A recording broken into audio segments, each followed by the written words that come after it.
The rumors are that Richie James, wide receiver from the New York Football Giants that we acquired as a free agent over the offseason, who had almost 600 yards receiving from Daniel Jones last year, has been on the IR all season. And we've gone out and acquired McCole Hardman, who basically takes every single job that Richie James had prior to his injuries: punt returns, kick returns, slot receiver, probably number one up until now, the emergence of Rashee Rice. Richie James is being shopped, is the rumor. Uh, I don't know if we could package him with someone at this moment in time as well. We do have two spots available on the 53-man roster. We're currently only carrying 51 active players, especially with Nick Bolton just hitting the IR. We also don't know what's going to be happening with Willie Gay due to a tailbone issue that happened later in the game against the Broncos. That could be some time out as well, depending on what the issue actually is. But yeah, we could be shopping Richie James, and we probably should be. We should be shopping somebody out of that wide receiver core, if not a couple of them, even though they may not garner much. Uh, we only have 5 draft Late picks round draft and pick. That's what Beach is going little for. to no capital. There, somebody tweeted it out earlier today. If we're going to be looking in terms of free agents or a trade made, we've got a little over $3 million in cap space left for this season, but we could take on somebody's as long as they had a base salary of, I believe it was 5.3 million. The way that contracts work out, players have been paid a portion of their contract up until this point every single week. And that means that we could make up the difference, full cap taken up by somebody who has a $5 million base contract.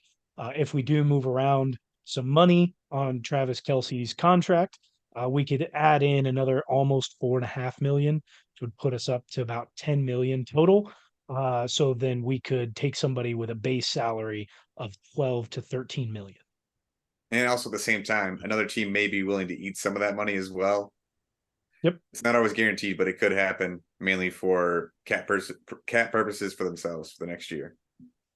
So we've got a problem because, and I think I talked about it a little bit earlier, but I think it's also a Patrick Mahomes issue. Patrick Mahomes is not trusting receivers. Rashee Rice still clearly has a drop problem. We thought we got rid of that, got the jitters out, but he's still got a drop problem. Uh, Justin Watson is our number one target for Patrick Mahomes, which isn't good. That's not a guy you need as your number one. MVS is at Applebee's, as C. Harrison from 610 says. He's good 2 for 20. That was perfect. Sky Moore is not trusted. It's he's not only not out there not getting open, but he's when he is open, he's not catching the ball. And that's why there are trust issues. And he also has the second most amount of snaps out of our wide receiver group. The trend can't continue. If he's not trusted, take him off the field. He's not opening anybody up. So I was on Twitter talking with one of the guys from the Kingdom Cast earlier today. Country, shout out you. Big ups on your growth. You're not out there calling people dumb and stupid anymore just because they have different opinions than you. I like it. But I went through and kind of looked at a few things, some contract options, age of players, what they could bring to the team. And I want you, John, to kind of listen to these and see what makes most sense in your mind and what may move the needle the most. Because there are some realistic options. I'm going to start off with an unrealistic option just because where we are in cap space, and Veach would never make this move, but it's Justin Jefferson. We've talked about it before. It's an 100%. unrealistic move on our end because Brett Veach would never make that acquisition. He would never trade up that much draft capital or the players that it would take to get him. But eventually we would have the cap space if we were to move off of some players for the future to give him that contract he would be looking for. What if we did though? And it Could you imagine? I would Oh realistically man. see him being moved to, especially now, Cousins is out for the season. They have no shot at contending in the playoffs, even if they make the playoffs. Kirk Cousins is done with a torn Achilles. This is the last year on his contract. He refused contract offer at the beginning of the season because he wanted to see where Kirk Cousins was going or what other options would be out there. Now they could franchise tag him, but that's it. If he doesn't want to sign a deal after that, you're done. You just let him walk for nothing. The Vikings historically are known for letting their top wide receiver prospects walk. Randy Moss is the cream of the crop right there. They let him walk for free. Well, the only thing now is Jordan Addison is coming into his own, it looks like a little bit. Let's Exactly. see how he does over the next few weeks with Justin Jefferson still in the IR and Kirk Cousins gone, because they're gonna have to figure out a quarterback eventually. And Justin Jefferson is not gonna want to start a rebuild completely over again with a quarterback that he does not trust or is on a good page with right now. Yep. That rumor is maybe Jameis Winston. We'll talk about that in the NFL show. But that's why I see the Viking. It could be a realistic option if Brett Veach was willing to give up the draft capital for him. Um, some realistic options of players that Veach would go after. KJ Osborne, also from the Vikings. Brandon Cooks from the Dallas Cowboys. D Hop would be one. Hollywood Brown is another that is a super realistic option. Mike Evans, Chris Godwin. The one I think moves the needle the most or has the largest ability out of all of these guys, Michael Pittman Jr. Ooh. He is out of his rookie contract at the end of this year. They only have the ability to franchise tag him.